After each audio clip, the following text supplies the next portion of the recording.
segenap hati saat ini kita datang dalam hadirat Tuhan. Kita angkat hati kita tinggikan Tuhan. Kita mau belajar membalas segala kebaikan Tuhan yang sudah Tuhan berikan dalam setiap kehidupan kita. Mari kita berdoa bersama. Bapa yang baik, terima kasih Tuhan untuk pagi hari yang indah Tuhan. Satu hari yang baru Tuhan berikan buat kami untuk datang di dalam tempat kudus-Mu, di dalam tempat kediaman, memuji dan meninggikan nama-Mu Tuhan. Terima kasih Bapa, Tuhan memberkati ibadah hari ini Tuhan, dari awal hingga akhirnya Tuhan Yesus di dalam kuasa Roh Kudus. Kami percaya Tuhan hadirat-Mu ada di tempat ini, menguasai setiap kami, menguasai ruangan ini Tuhan. Kami akan tinggikan Engkau dengan sorak-sorai kami. Kami akan menyembah-Mu Tuhan dengan segenap hati kami, segenap jiwa kami, segenap kekuatan kami. Kami mau tanggalkan masalah kami, kami mau angkat tangan kami mau angkat wajah kami, mau memandang akan kebesaran-Mu Tuhan. Kami percaya Tuhan hadirat-Mu memberikan pemulihan jawaban bagi setiap kami pagi hari ini. Terima kasih Tuhan Yesus. Teringat kami akan teman-teman kami yang mungkin masih dalam perjalanan. Mari Tuhan menyertai setiap mereka. Mereka sampai di sini dengan selamat bersama-sama kami untuk meninggikan Engkau Allah yang sehat. Dan kalau masih ada kuasa kegelapan di dalam bentuk apapun, yang mencuri sukacita kami dan mengganggu ibadah kami, kami satukan hati kami. Kami mengingat, kami patah hatikan hanya di dalam nama Tuhan Yesus. Biarlah kuasa Roh Kudus yang beracara sepenuhnya pada pagi hari ini, menguasai ruangan ini, bahkan menguasai setiap kami yang hadir. Terima kasih Bapa, terima kasih Tuhan. Kami persiapkan hati kami untuk meninggikan Engkau, untuk menyembah-Mu, membalas segala kebaikan-Mu Tuhan. Jadikan kami pemuji dan penyembah yang benar untuk menyenangkan hati-Mu Yesus. Terima kasih Bapa, terima kasih Tuhan. Kami siapkan hati kami lebih dalam lagi, hanya di dalam nama Tuhan Yesus. Kami angkat hati kami bagi-Mu. Orang yang syukur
Siapkan hati kita untuk menerima kebenaran firman Tuhan yang akan disampaikan pada pagi hari ini.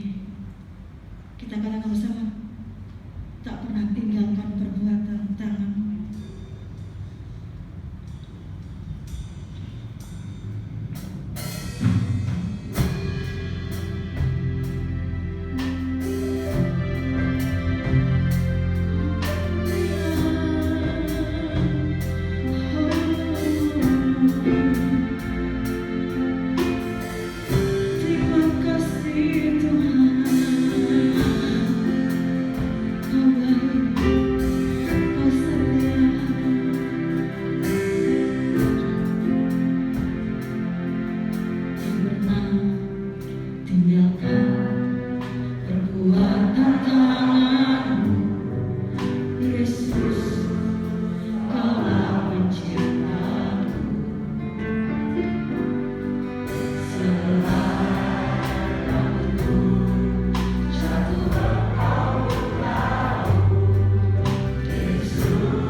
setiap kami umat-umat. Sehelai rambut pun takkan jatuh tanpa sepengetahuan Tuhan. Sebab itu, apakah yang perlu kami khawatirkan? Apakah yang perlu kami takutkan di dalam menjalani kehidupan ini? Karena begitu besar perhatian-Mu kepada setiap kami, karena kami adalah biji mata Tuhan. Sebab itu biarlah hati kami penuh iman, penuh percaya, berserah penuh kepadamu Tuhan, sehingga kami boleh melihat karya-Mu yang ajaib, rencana-Mu yang indah yang telah Kau siapkan, itu boleh sungguh terjadi dalam hidup setiap kami. Terima kasih Tuhan buat kesempatan pagi hari ini. Kami umat-umat Tuhan datang di rumah Tuhan dengan hati penuh syukur, sukacita. Kami persembahkan puji-pujian, sorak-sorai kami meninggikan Engkau Tuhan.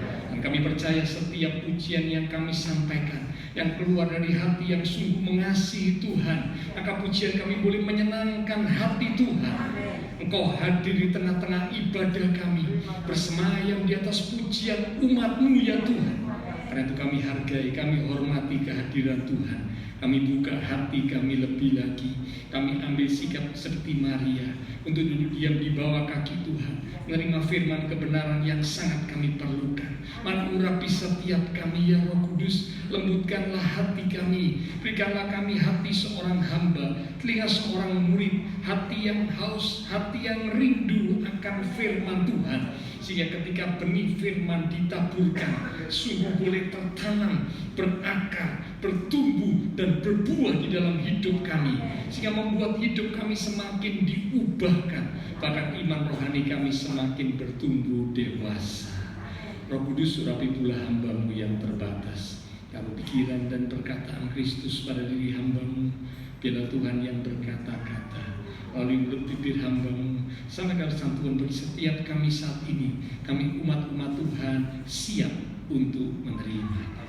Di dalam nama Tuhan Yesus Kristus, semua yang siap diberkati dengan firman Tuhan bersama kita berkata amin. Silakan kembali Bu Saudara ya. Shalom, puji Tuhan. Pagi ini kita akan kembali belajar kebenaran firman Tuhan.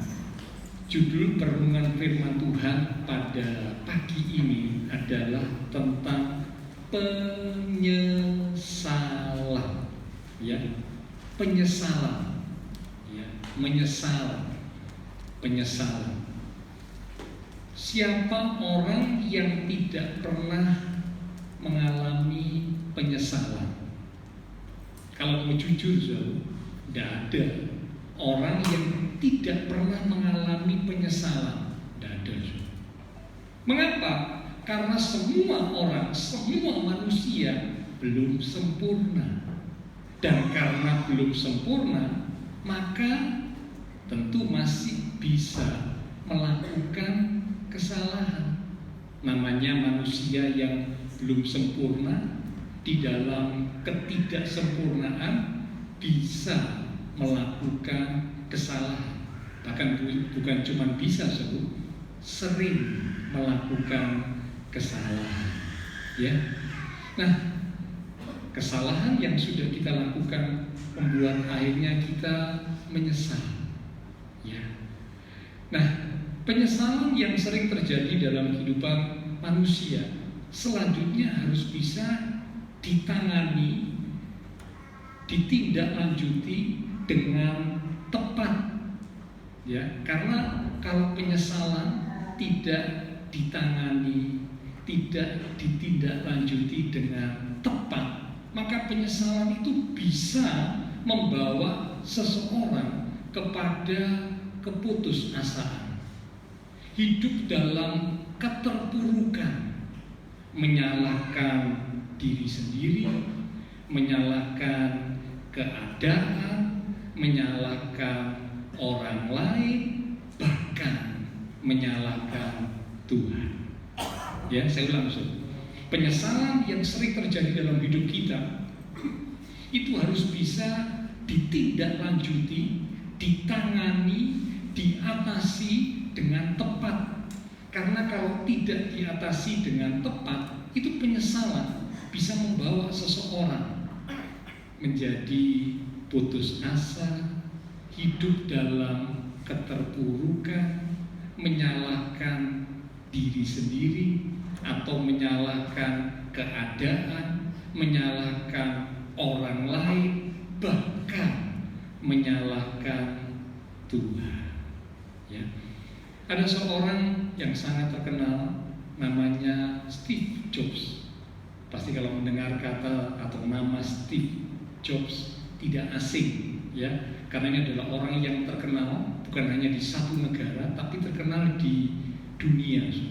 Dia adalah pendiri Apple, ya, Apple yang sekarang banyak digunakan khususnya oleh kaum muda, ya, iPhone, iPad, ya, dan selanjutnya itu, ya. Nah, ini Steve Jobs ini sebelum meninggal, karena dia meninggal di tahun 2011, ya, dia lahir tahun 55 dan dia meninggal di tahun 2011, ya, berarti dia mencapai usia kurang lebih 56 tahun, ya. Nah, sebelum meninggal, Steve Jobs ini sempat menulis kata-kata terakhir yang menggambarkan penyesalannya. Dia ini orang yang hebat, ya. Penemuannya, ciptaannya, ya, kreasinya itu diakui oleh dunia, bahkan digunakan oleh orang-orang seluruh dunia sampai saat ini. Orangnya sudah mati, tapi ini ciptaannya, produksi buatannya tetap digunakan sampai sekarang, Apple, ya. Tapi menjelang dia meninggal, sebelum meninggal dia sempat menuliskan kata-kata terakhir yang menggambarkan penyesalannya. Ya, saya tidak ceritakan kata-kata apa, nanti Bapak Ibu bisa search sendiri di Google, gitu ya. Kata-kata apa yang dia tuliskan, gitu ya, di balik pencapaian yang sudah dia raih begitu luar biasa. Ternyata sebelum mati ada kata-kata penyesalan yang dia ucapkan, yang dia sampaikan, yang dia tuliskan. Nah, ini berbeda dengan seorang yang bernama Rasul Paulus. Rasul Paulus justru menjelang dia mati, saat-saat mendekati kematiannya, bukan kata-kata penyesalan yang dia sampaikan, tetapi justru kata-kata yang menunjukkan satu kemenangan. Satu kemenangan. Ayo kita lihat 2 Timotius 4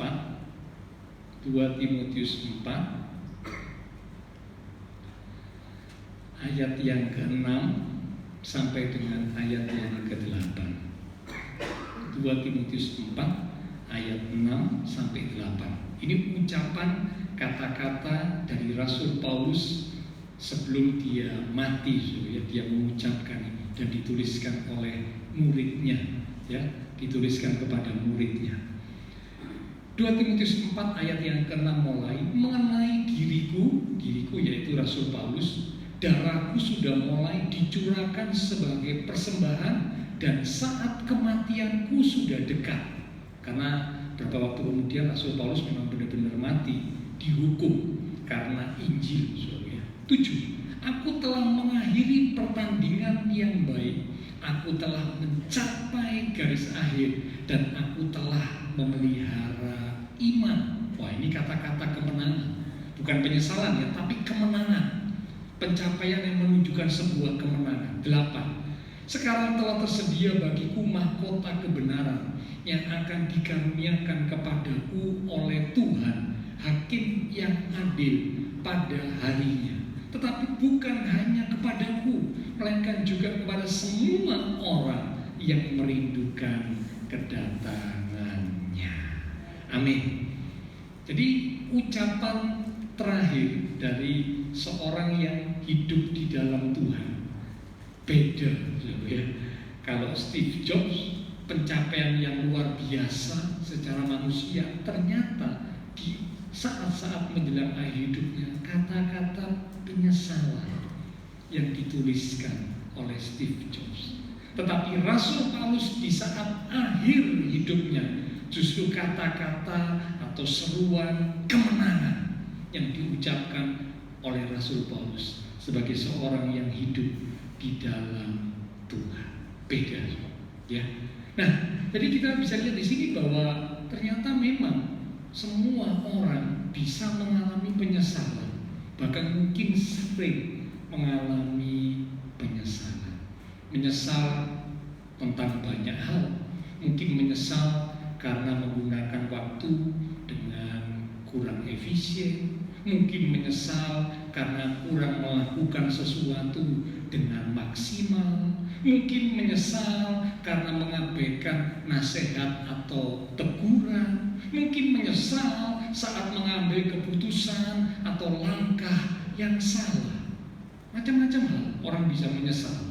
Tapi intinya semua orang pasti pernah menyesal, itu pasti. Ya, karena manusia belum sempurna, bisa melakukan kesalahan. Itulah sebabnya bisa menyesal, bahkan sering menyesal.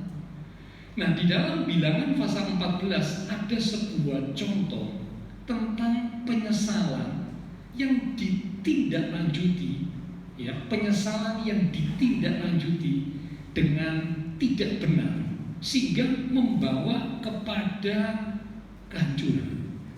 Ya, penyesalan yang ditindaklanjuti dengan tidak benar sehingga akhirnya membawa kepada dampak yang lebih fatal, dampak yang tidak diinginkan karena penyesalan yang ditindaklanjuti dengan tidak benar. Ayo kita lihat saudara. Secara lengkap nanti Bapak Ibu bisa baca sendiri di Bilangan pasal yang ke-14 mulai dari ayat yang pertama gitu ya. Tapi saya tidak bacakan semua, terlalu panjang. Saya langsung lompat ayat yang ke-39. Nanti lebih jelas baca sendiri ya, mulai ayat 1 sampai ayat seterusnya. Bilangan pasal 14 ayat 39 mulai. Demikian firman Tuhan. Perikop berjudul serangan ke bagian selatan gagal. Setelah Musa menyampaikan perkataan ini kepada semua orang Israel, maka berkabunglah bangsa itu dengan sangat. Dan keesokan harinya bangunlah mereka pagi-pagi hendak naik ke puncak gunung sambil berkata, sekarang kita hendak maju ke negeri yang difirmankan Tuhan itu. Memang kita telah berbuat dosa. Jadi ini penyesalan. Tetapi kata Musa, mengapakah kamu hendak melanggar titah Tuhan? Hal itu tidak akan berhasil. Janganlah maju, sebab Tuhan tidak ada di tengah-tengahmu, supaya jangan kamu dikalahkan oleh musuhmu. Sebab orang Amalek dan orang Kanaan ada di sana, di depanmu, dan kamu akan tewas oleh pedang. Jadi sebab kamu berbalik membelakangi Tuhan, maka Tuhan tidak akan menyertai kamu. Meskipun demikian, mereka nekat naik ke puncak gunung itu. Tetapi tabut perjanjian Tuhan dan Musa juga tidaklah meninggalkan tempat perkemahan. Lalu turunlah orang Amalek dan orang Kanaan yang mendiami pegunungan itu dan menyerang mereka. Kemudian orang-orang itu mencerai mereka sampai ke Horma. Ringkasan ceritanya Bapak Ibu Saudara, waktu itu bangsa Israel ya sudah dekat dengan tanah Kanaan, tanah perjanjian. Musa kirim 12 mengintai tanah Kanaan. Itu ada di Bilangan pasal 13. Nah, dari 12 pengintai, ini bukan orang biasa ya. Mereka ini pemimpin-pemimpin dari setiap suku, orang-orang pilihan. Tetapi ternyata setelah mereka mengintai, dari 12 orang yang mewakili 12 suku, 10 orang memberikan laporan yang negatif, sehingga membuat hati bangsa Israel itu tawar. Yang memberikan laporan positif hanya 2 orang, 10 memberikan laporan negatif. Nah, bangsa Israel terpengaruh oleh mayoritas manusia kan begitu ya. Kalau dengar pendapat, seringkali kita lebih dengar pendapat yang mayoritas. Mengapa? Karena mayoritas itu dianggap lebih benar. Biasanya begitu. Lebih benar, lebih tepat, atau lebih selamat gitu saudara ya. Karena mayoritas. Kalau ikut yang mayoritas kan enak, banyak temannya. Kalau minoritas aduh udah enak, nanti banyak yang mencibir, banyak yang memusuhi, dan sebagainya. Nah, 10 orang laporannya negatif, Israel terpengaruh, bangsa Israel terpengaruh. 2 orang Yosua dan Kaleb berkata, tidak, kita akan bisa merebut Kanaan. Tapi yang 10 bilang, tidak bisa, kita akan ditelan habis, tidak bisa. Kalah. Yang 2 orang Yosua dan Kaleb kalah karena minoritas. Nah, akhirnya mereka kecewa. Dalam kecewanya itu, dalam sungut-sungutnya itu, mereka akhirnya berkata, lebih baik kita kembali. Ya.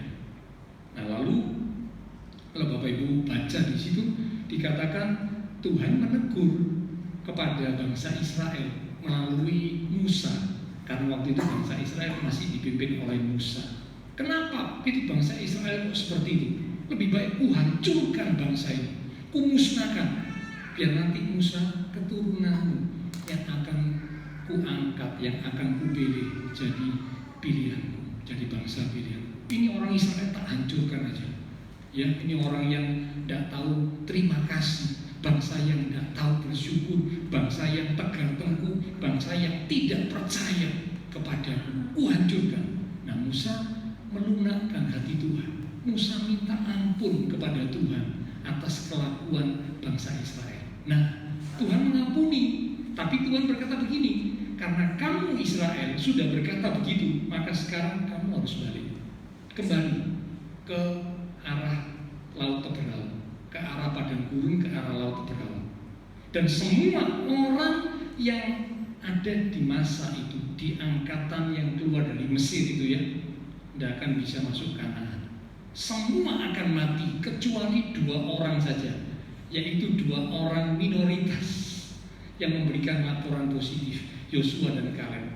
Hanya mereka 2 orang ini, angkatan yang keluar dari Mesir, yang bisa masuk Kanaan. Selebihnya mati. Nah, ketika dapat teguran seperti itu, mereka sadar, mereka salah, mereka menyesal. Nah, tapi penyesalan mereka ditindaklanjuti dengan hal yang tidak benar. Alkitab mengatakan mereka ketika menyesal itu sebenarnya, akhirnya mereka berkata, baik. Keesokan harinya setelah mereka menyesal, mereka bilang, sekarang kami mau maju merebut tanah Kanaan. Tadi disuruh maju, tidak percaya. Tuhan bilang, karena kamu tidak percaya, balik sesuai dengan perkataanmu, sesuai dengan imanmu, balik. Oh sudah, tidak bisa masuk Kanaan. Disuruh balik, nyesel, langsung bertindak sendiri mau merebut tanah Kanaan. Musa mengingatkan, jangan maju, Tuhan tidak beserta kalian, jangan maksa. Ini orang yang semaunya sendiri. Tapi saya percaya kalau anak-anak Tuhan jemaat GBI lain ada yang seperti itu, ya. Di luaran banyak kayak gitu, SKPD, tahu ya SKPD, Sakar PDW, semaunya sendiri. Disuruh maju, tidak mau maju, mundur saja. Disuruh mundur, maunya maju. Ini semaunya sendiri. Seringkali ada umat-umat Tuhan yang seperti itu, semaunya sendiri, tidak mau dipimpin Tuhan, tidak mau dituntun Tuhan, tidak mau diarahkan Tuhan, tidak mau, maunya sendiri. Karpe diri. Penyesalan yang ditindaklanjuti dengan ketidakbenaran hanya membawa apa? Dikatakan tadi mereka dicerai, mereka dipukul kalah oleh musuh. Mengapa? Karena memang Tuhan tidak beserta. Tuhan tidak nyuruh maju. Tuhan suruh balik ke padang gurun sesuai dengan perkataan mereka sendiri, balik sekarang. Tapi mereka menyesal, mereka maju semau mereka sendiri. Ya, jadi ini menunjukkan bahwa betapa penting penyesalan harus ditindaklanjuti. Ya, penyesalan harus ditindaklanjuti, diatasi dengan tepat sehingga tidak menimbulkan dampak-dampak yang negatif, dampak-dampak yang semakin buruk. Ya, sudah salah, lalu kan kemudian menyesal. Dalam penyesalannya mengambil langkah berikutnya yang semakin salah, maka dampaknya semakin negatif, semakin buruk, semakin merugikan, semakin menghancurkan. Nah, ini kan namanya konyol, ya, maaf, ini kan namanya bodoh. Ya, sudah salah, sudah mengalami banyak hal karena kesalahan, sekarang ditindaklanjuti dengan salah lagi. Lah, semakin banyak hal yang negatif terjadi. Nah, karena itu sekarang kita akan belajar. Ada 4 hal yang perlu kita perhatikan. Ada 4 hal, ada 4 langkah yang perlu kita perhatikan supaya kita bisa menindaklanjuti penyesalan yang terjadi dalam hidup kita dengan tepat, dengan benar. Jangan seperti Israel tadi, ya, salah menindaklanjuti penyesalan mereka sehingga membawa kepada hal-hal buruk yang lebih lagi. Ayo sekarang kita belajar 4 hal, 4 langkah yang perlu diperhatikan supaya kita bisa menangani, menyelesaikan, menindaklanjuti penyesalan yang ada dalam diri kita dengan tepat, dengan benar. Yang pertama, lakukan yang terbaik. Sekali lagi, lakukan yang terbaik. Ini hal yang pertama. Kalau kita mau menindaklanjuti penyesalan, ya, yang terjadi dalam hidup kita, lakukan yang terbaik yang bisa kita lakukan. Ini adalah sebuah langkah atau sebuah tindakan antisipasi. Kalau Bapak Ibu Saudara ingin menyesal lebih lagi, sekarang lakukan yang terbaik. Segala sesuatu yang kita lakukan dalam bidang apapun itu, ya, mari lakukan dengan segenap hati kita. Saat melakukannya, sasaran orientasi kita bukanlah untuk manusia, tetapi untuk Tuhan. Contoh, kalau Bapak Ibu bekerja misalkan, ya, memang secara manusia, mata manusia kita melihat, aku kerja ini untuk perusahaan, aku kerja ini untuk bos. Kalau perusahaan untung, bos juga untung, berarti aku kerja ini untuk perusahaan, aku kerja ini untuk bos. Secara manusia pandangannya seperti itu. Tetapi sebagai umat Tuhan, mari sekarang kita ubah pandangan kita. Kalau kita melakukan sesuatu termasuk dalam pekerjaan, jangan berorientasi aku bekerja untuk bos, aku bekerja untuk perusahaan. Jangan. Kalau saudara berorientasi seperti itu, saudara bisa kecewa. Aduh, bos tidak memperhatikan jerih lelahku. Bos tidak tahu bahwa aku ini berjuang untuk perusahaan. Kok aku cuma gini-gini saja, hasilnya ya cuma segini, tidak naik gajiannya, tidak naik pangkatnya. Wah, percuma sudah aku kerja keras, tidak ada gunanya. Mengapa? Orientasinya tertuju kepada manusia, tertuju kepada atasan, kepada bos, kepada owner, dan sebagainya. Kecewa. Kita tidak akan lagi lakukan yang terbaik, karena kita merasa jeripaya kita sia-sia, percuma. Bos, atasan tidak mengupah saya sebagaimana mestinya. Nah, sekarang mari orientasinya dirubah, bukan untuk manusia, tetapi melakukan seperti untuk Tuhan. Ayo kita lihat ayatnya. Kolose pasal 3 ayat yang ke-23. Kolose pasal yang ketiga di ayat yang ke-23 sampai 24. Kolose 3 ayat 23 sampai 24.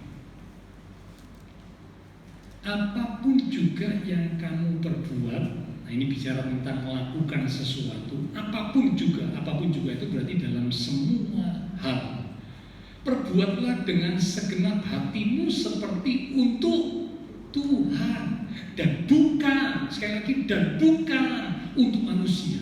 Apapun, termasuk saudara bekerja, walaupun bekerja untuk manusia, tapi lakukan seperti untuk Tuhan dan bukan untuk manusia. 24. Kamu tahu bahwa dari Tuhanlah kamu akan menerima bagian yang ditentukan bagimu sebagai upah. Kristus adalah Tuhan dan kamu hambanya.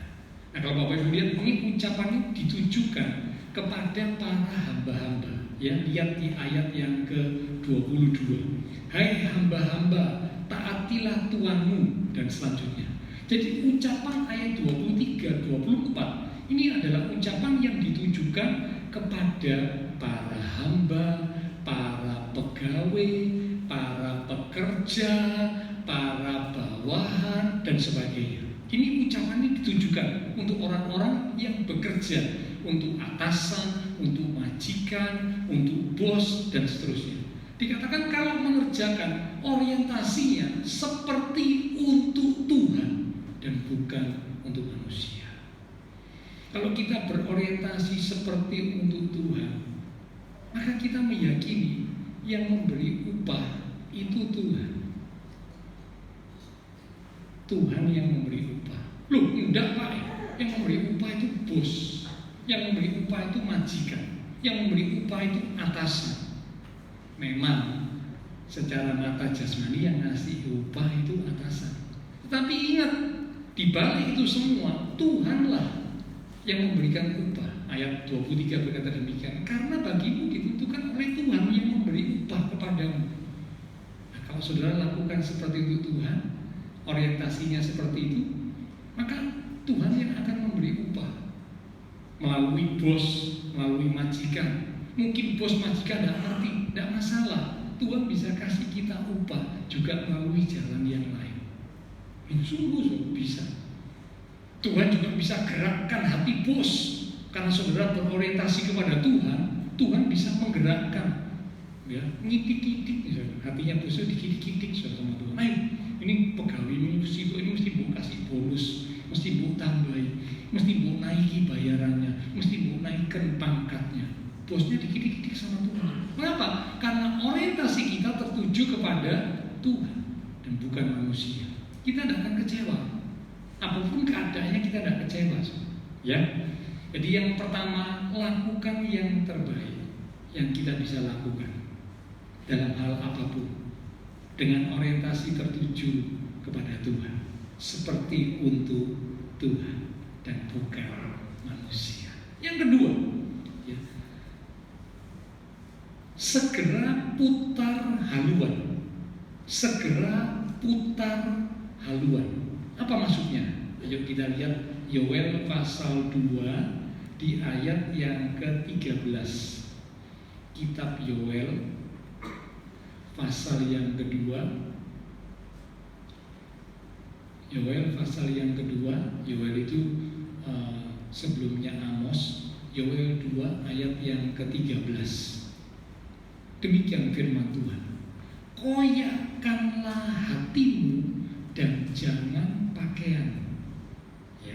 Zaman dulu kalau orang itu mengalami sesuatu, keadaan duka, mereka itu mengoyakkan pakaiannya. Pakaiannya itu dikoyakkan jadi wah, ya, jadi ada yang robek, jadi tidak karu-karuan, dikoyakkan. Tapi ayat ini berkata, koyakkanlah hatimu dan jangan pakaian. Kalau pakaian dikoyakkan percuma, so. Itu cuma simbolis. Tapi yang penting kata Tuhan, koyakkan hatimu. Lanjut, berbaliklah kepada Tuhan Allahmu, sebab Ia pengasih dan penyayang, panjang sabar dan berlimpah kasih setia, dan Ia menyesal karena hukumannya. Kata koyakkanlah hatimu, jangan pakaianmu, berbaliklah kepada Tuhan Allah.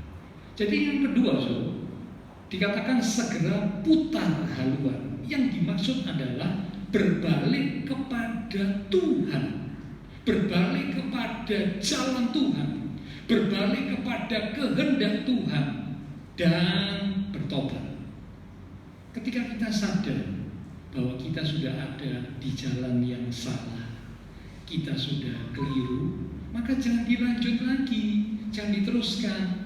Ada orang yang begini, salah sadar dirinya salah, tapi ngomongnya begini dalam hati, kadung ya Pak, wis kadung salah ya tak lanjut sekali lah. Ada orang-orang yang prinsipnya begitu, sudah terlanjur salah, lalu dalam hati ngomong, memang sadar aku ini salah, tapi wis kadung, wis tak lanjut sekali, tak get mau sekali. Nah, bahaya ya. Sudah salah jangan dilanjut, jangan, segera putar haluan, balik ke arah atau ke jalan yang benar sesegera mungkin, secepatnya.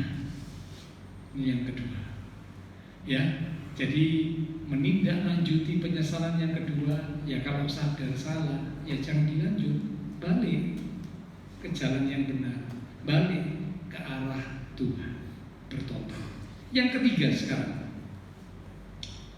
2 Petrus 2 ayat yang ke-22. 2 Petrus 2 ayat yang ke-22. Bagi mereka cocok apa yang dikatakan peribahasa yang benar ini. Anjing kembali lagi ke muntahnya, dan babi yang mandi kembali lagi ke kubangannya. Ini ditujukan kepada, kalau Bapak Ibu baca di ayat 20 dan 21, itu adalah orang-orang yang sudah pernah mengenal Tuhan, mengenal kebenaran, lalu kembali ke jalan yang tidak benar, kembali ke jalan yang salah, kembali ke jalan yang lama. Sampai dikatakan ayat yang ke 21, bagi mereka lebih baik jika mereka tidak pernah mengenal jalan kebenaran daripada mengenal jalan kebenaran tetapi kemudian berbalik dari perintah kudus yang disampaikan kepada mereka. Jadi peribahasa ini ditujukan kepada orang yang melakukan kesalahan, ya, melakukan kesalahan. Jadi dulunya hidup lama, hidup salah, lalu kemudian sudah kembali ke jalan yang benar. Nah, sudah kembali ke jalan yang benar, balik lagi. Karena itu diibaratkan, seperti anjing yang kembali pada muntahnya. Jadi saudara nggak usah kaget ya, kalau anjing melihat muntahannya sendiri dijilat lagi. Kalau kita manusia mungkin jijik, tapi anjing begitu. Babi yang sudah dimandiin balik lagi jebur ke kubangan. Sudah bersih kok balik lagi. Ya. Apa yang Tuhan mau dari ayat ini?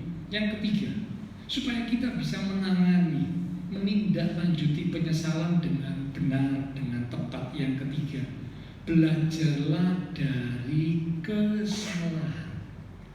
Belajarlah dari kesalahan.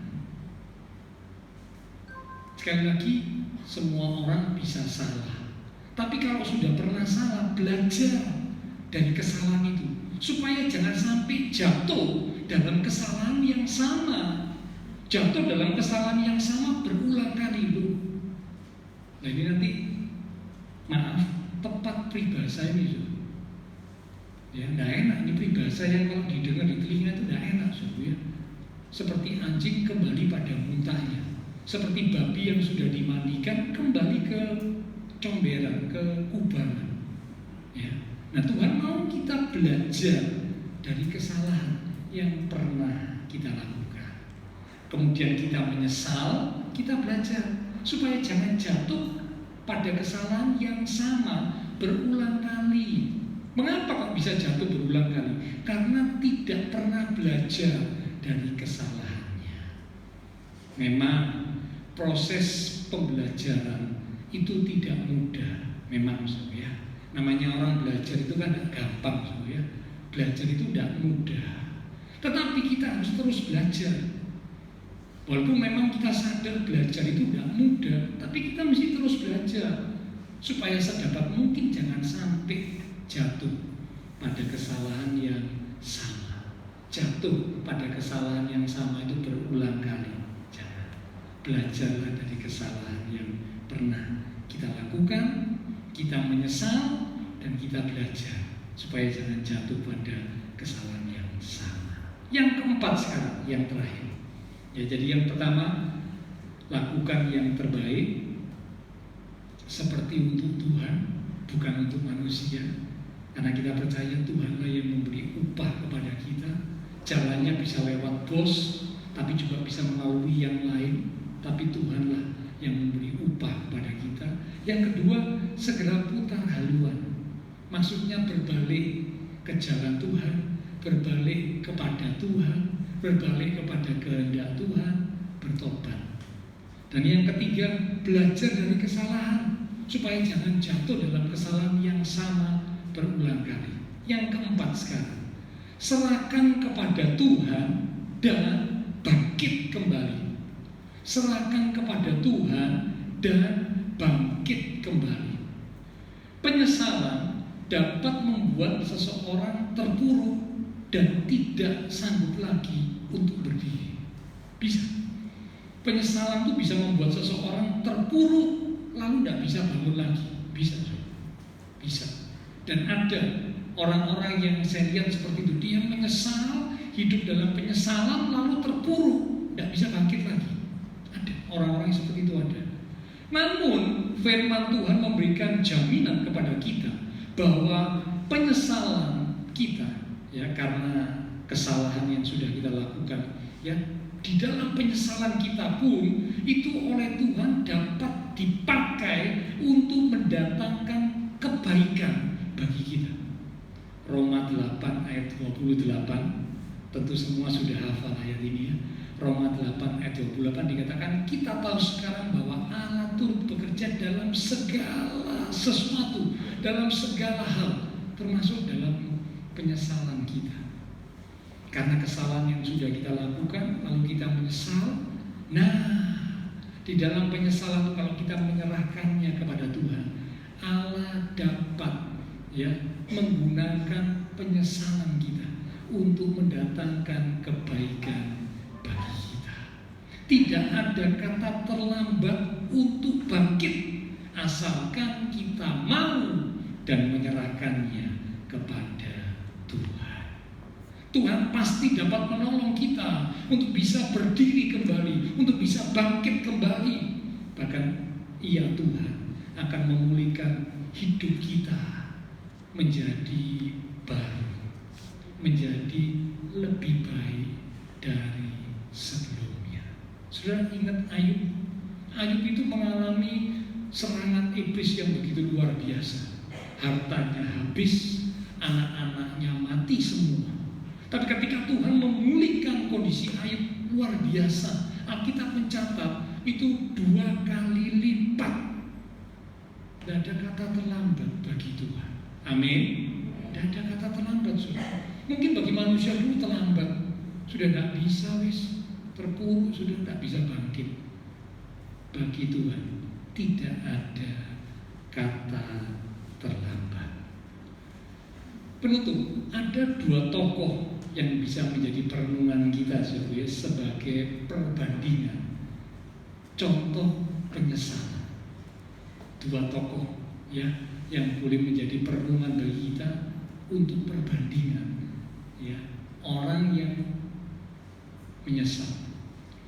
Yang pertama itu adalah Yudas Iskariot. Yudas Iskariot, ya, Bapak Ibu bisa baca di Matius pasal 27. Matius pasal 27 ayat yang ke-3 sampai 5. Matius 27 ayat 3 sampai 5. Pada waktu Yudas, itulah Yudas Iskariot, salah satu murid dari Tuhan Yesus, yang menyerahkan Tuhan Yesus, melihat bahwa Tuhan Yesus telah dijatuhi hukuman mati, menyesalah ia, nyesal, ya.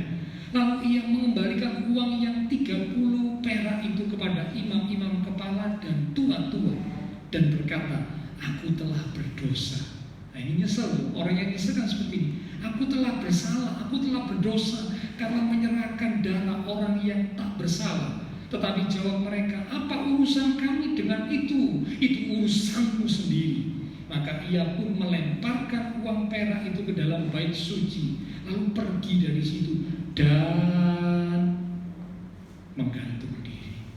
Bunuh diri, menyesal, tapi ditindaklanjuti, diteruskan dengan apa? Bunuh diri. Sayang, langkah yang sangat keliru. Ingat, bunuh diri tidak menyelesaikan masalah. Bunuh diri itu justru membawa kita pada sebuah permasalahan yang sangat besar yang tidak akan pernah berakhir. Mengapa? Karena bunuh diri adalah jalan tercepat menuju ke neraka. Alkitab berkata, mengapa engkau mau mati sebelum waktumu, hai orang bodoh? Tuhan bilang kalau ada orang mau mati sebelum waktunya, bunuh diri itu kan mau minta mati sebelum waktunya. Tuhan tentukan nanti ya kamu mati di umur sekian. Tapi karena masa lalu tidak kuat, wis minum baikon, gantung diri. Orang yang membunuh dirinya itu mati sebelum waktunya, melawan kedaulatan Tuhan. Tuhan bilang, hai kamu orang bodoh. Wah, jalan tercepat menuju ke neraka. Ini Yudas menyesal, tapi tidak selanjutnya bunuh diri. Nah, contoh yang kedua, sama ini murid Tuhan juga, saudara-saudara pasti tahu siapa dia? Simon Petrus. Simon Petrus ini juga melakukan kesalahan, dan kesalahan yang dilakukan Simon Petrus ini juga kesalahan yang fatal, saudara ya. Ayo kita lihat Matius pasal yang ke-26. Matius 26 ayat 75. Matius 26 ayat 75. Maka teringatlah Petrus akan apa yang dikatakan Tuhan Yesus kepadanya, sebelum ayam berkokok, engkau telah menyangkal aku 3 kali. Lalu ia pergi keluar dan menangis dengan sedihnya. Kata menangis dengan sedihnya ini menunjukkan sebuah penyesalan. Ini kesalahan yang fatal, so. Sama saja, yang satu jual gurunya supaya dapat duit, yang satu menyangkal, aku tidak kenal siapa itu Yesus, aku tidak kenal, aku tidak tahu. Sama, besarnya, fatalnya sama, so, ya. Besar dosanya maksudnya sama, so. Tetapi bedanya, tindak lanjutnya beda. Yang satu gantung diri, tapi yang satu dikatakan menangis. Setelah menangis dia tetap ada ya di dalam persekutuan bersama dengan murid-murid yang lain. Dia kembali ya ke jalan Tuhan. Dia tetap melayani Tuhan. Ya, dia bertobat sungguh-sungguh. Dia minta ampun. Dia kembali ke jalan Tuhan. Dia tetap melayani Tuhan. Dan setelah itu Alkitab mencatat Petrus dipakai Tuhan luar biasa. Salah satu event Petrus berkhotbah, sekali berkhotbah 3.000 jiwa bertobat. Wah, luar biasa. Ya, 3.000 jiwa bertobat.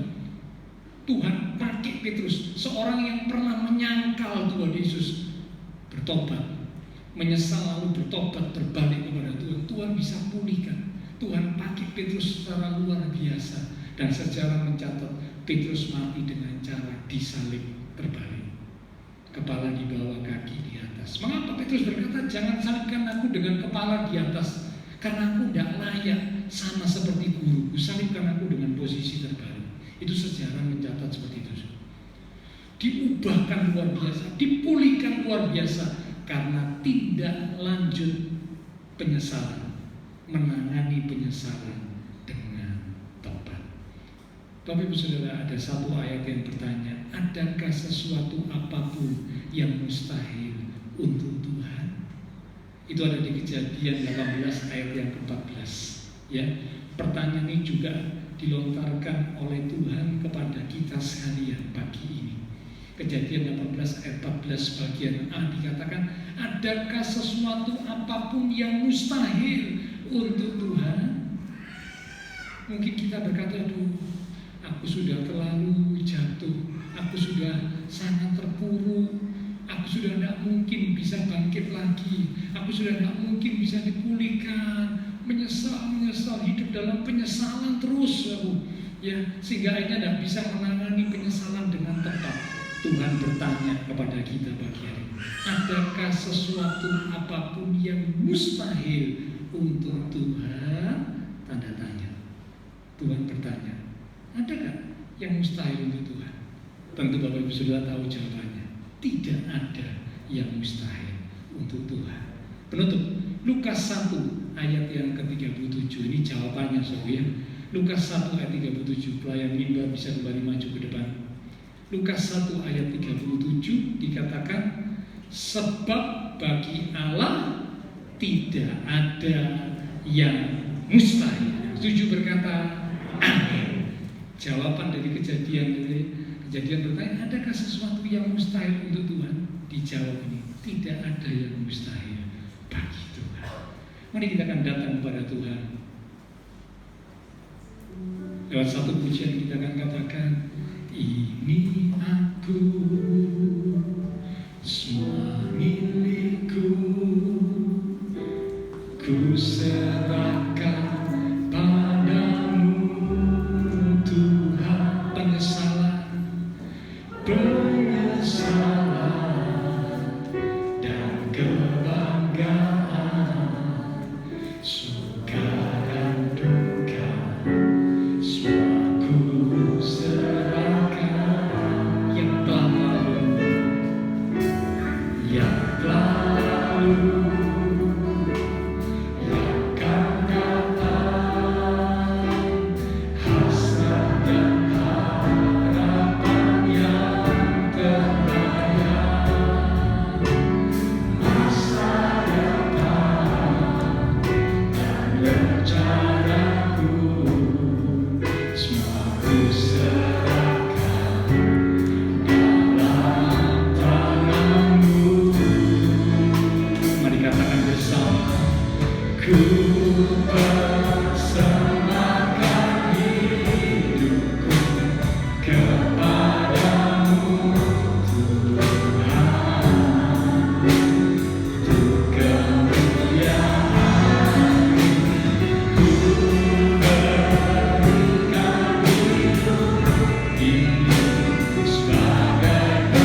kami mau bawa segenap hati dan hidup kami kepadamu.